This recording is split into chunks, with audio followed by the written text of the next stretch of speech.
Sala ya asubuhi siku ya Jumanne. Tuombe. Katika jina la Baba, Mwana na Roho Mtakatifu. Amen.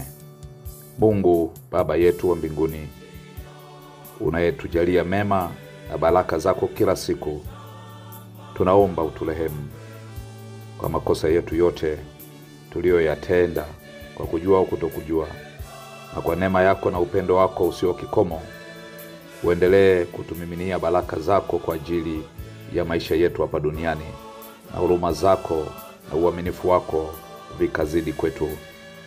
Tunakushukuru kwa ajili ya ulinzi wako ambao umetupa usiku mzima na kutujalia leo tena kuamka salama asubuhi.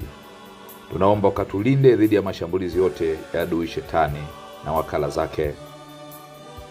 Tujalie Bwana kushinda salama siku ya leo, na tukauone utukufu wako kwenye kila jambo tunalolifanya. Linda mipango yetu, linda kuingia na kutoka kwetu. Achilia baraka kwa familia zetu, kwa watoto wetu, waume zetu na wake zetu, na Mungu wa mbinguni ukaonekane wewe kwenye kila jambo ambalo tutafanya siku ya leo. Tuzidishie kila aina ya faraja yenye upendo wako ulio mkuu, na utukingie na hatari zote za mwili na roho. Kupitia Roho wako Mtakatifu tusaidie kukua zaidi katika imani, ili tuyaishi mapenzi yako ya kweli, na hata mwisho tuuone uzima wa milele. Siku hii ya leo Bwana, tunakabidhi kila shida, mahangaiko, mateso na vita mikononi mwako. Baba Mtakatifu, ukatukingie ajali, magonjwa, vifo vya ghafla na kila hofu ambayo Mungu inatawala kwenye maisha yetu. Tunaomba Bwana ukatuzingire kwa moto wako dhidi ya watesi wetu kutoka kuzimu. We Baba unayeweza yote, nasi sisi tunakutegemea kama watoto wako.